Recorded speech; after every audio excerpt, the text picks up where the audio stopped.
प्रणाम, नमस्कार, स्वस्थ रहें। आज हम आपके साथ ऊर्जा विज्ञान साझा करना चाहते हैं जो हमारे गुरुओं ने हमें बताया है। ऊर्जा जिसे न तो हम देख सकते हैं न सुन सकते हैं, केवल एहसास कर सकते हैं। हमारी पूरी प्रकृति एवं समस्त ब्रह्मांड ऊर्जा से बना है। ऊर्जा ही है जो सूक्ष्म अणुओं को जोड़कर विशाल ब्रह्मांड का निर्माण करती है और सूक्ष्म जीवाणु को जोड़कर बहुकोशीय बड़े जीवों और प्रकृति का निर्माण करती है। प्रकृति को बनाने वाली कुल 9 ऊर्जाओं में से 7 ऊर्जाएं प्रकृति का निर्माण करती हैं और 8वीं ऊर्जा इनका बीज है तथा 9वीं ऊर्जा परिणाम है। चेतन प्रकृति बनी है जीवाणु से, जड़ प्रकृति बनी है अणु से, अणु बने हैं परमाणु से और परमाणु बना है क्वार्क से और क्वार्क बना है छंद से अर्थात कंपन से। ये कंपन अर्थात छंद ही ऊर्जा है। हमारे पूर्वजों ने हमारी ऊर्जा को अच्छी तरह से समझ लिया था, इसीलिए ऊर्जा विज्ञान की ये शक्तियों को छंद का नाम दिया। छंद का उल्लेख ऋग्वेद में भी मिलता है। हमारे पूर्वजों ने इन छंदों का नाम ही दुर्गा दिया है। हमारे शरीर में चक्र हैं जो कि ऊर्जा के केंद्र हैं, जिनके माध्यम से अंतरिक्ष ब्रह्मांड की ऊर्जा मानव शरीर में प्रवाहित होती है। पहली ऊर्जा है शैलपुत्री। यह ऊर्जा पार्टिकल नहीं है, ठोस स्वरूप में है, लुप्त प्रकट होती रहती है।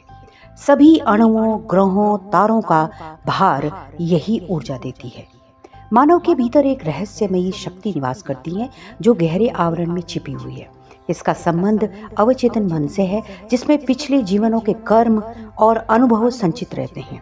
कर्म सिद्धांत के अनुसार मूलाधार चक्र को जागृत करने वाली है ये ऊर्जा शैलपुत्री। ये चक्र प्राणी के भावी प्रारब्ध निर्धारित करता है। दूसरी ऊर्जा है ब्रह्मचारिणी। ब्रह्म यानी कि इलेक्ट्रॉन को पकड़ कर रखने वाली ऊर्जा। यह पहली ऊर्जा से उत्पन्न हुए ग्रहों, तारों को गुरुत्वाकर्षण शक्ति के माध्यम से स्थिरता प्रदान करती है। यह स्थिर है, सौम्य है और शांत है। इसी ऊर्जा के कारण एक ग्रह दूसरे ग्रह से नहीं टकराते हैं। तीसरी ऊर्जा है चंद्रघंटा। ये एकाग्रता की प्रतीक है। असल में नाद ही सृष्टि की चलायमान शक्ति है। ये ओंकार का स्रोत है और सृष्टि की प्रथम ध्वनि है। घंटा ध्वनि सभी ध्वनियों में सबसे शुद्ध और शांत प्रवृत्ति वाली है। इस ऊर्जा को आधुनिक विज्ञान इलेक्ट्रोमैग्नेटिक वेव्स भी कहता है, जो किसी पदार्थ से टकराने पर नाद उत्पन्न करते हैं। आपके मोबाइल की घंटी भी यही इलेक्ट्रोमैग्नेटिक वेव्स उत्पन्न करती हैं। चंद्रघंटा के सिर पर चंद्रमा का आकार आपके इलेक्ट्रोमैग्नेटिक वेव्स के स्वरूप को भी दिखाता है। चौथी ऊर्जा है कूष्मांडा। कु का अर्थ है छोटा, श का अर्थ है ऊर्जा और अंडा का अर्थ है ब्रह्मांडीय गोला।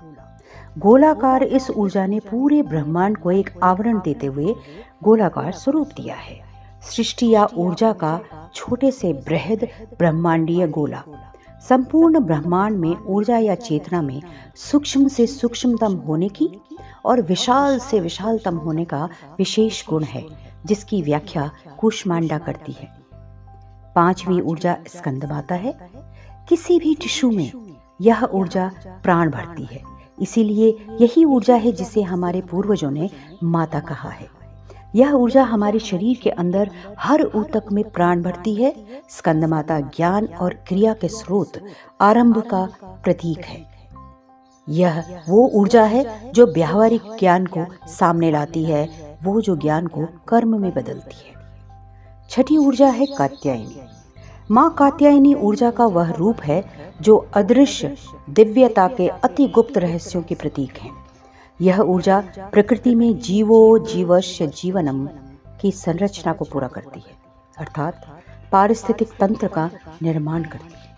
यह जीवों को आपस में एक दूसरे से काटने अर्थात गूंथने का काम करती है, बिना किसी टकराहट के।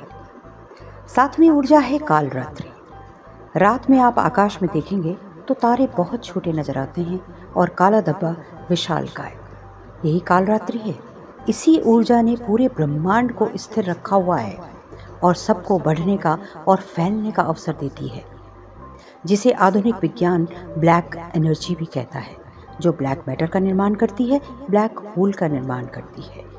यह विशालकाय है। यह आपके विश्राम का भी प्रतीक है। 8वीं ऊर्जा है महागौरी, जो जीवन सुधा समान प्रतिभा और निष्कपटता का मिश्रण है। प्रकृति में हर किसी को बीज रूप में आना पड़ता है। यह 7 ऊर्जाएं जब प्रकृति में बीज रूप में आईं तो गौ माता के स्वरूप में आईं। ऊर्जाओं का मूल रूप गौ माता भी है। 7 ऊर्जाएं अनमोल बीज के रूप में गाय माता के शरीर में आ गई।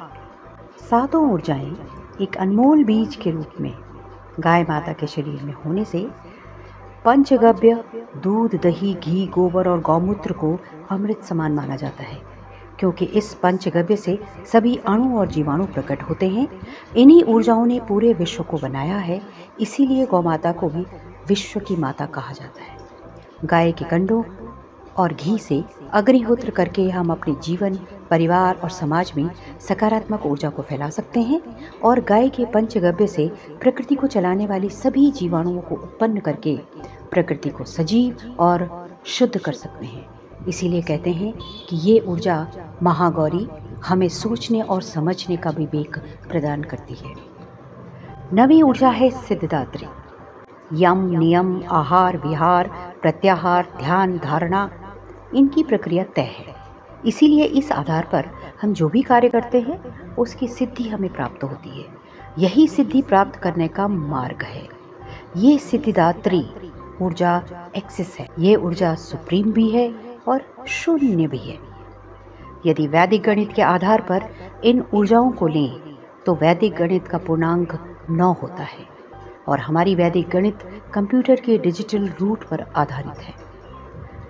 सृष्टि में घटित होने वाली सभी घटनाओं का साक्षी है समय। आइए नवरात्र में स्वास्थ्य और आध्यात्म की यात्रा के साथ साथ एक कदम और आगे बढ़ें और इन 9 ऊर्जाओं के अनुबंध की प्रक्रिया को अवश्य सीखें।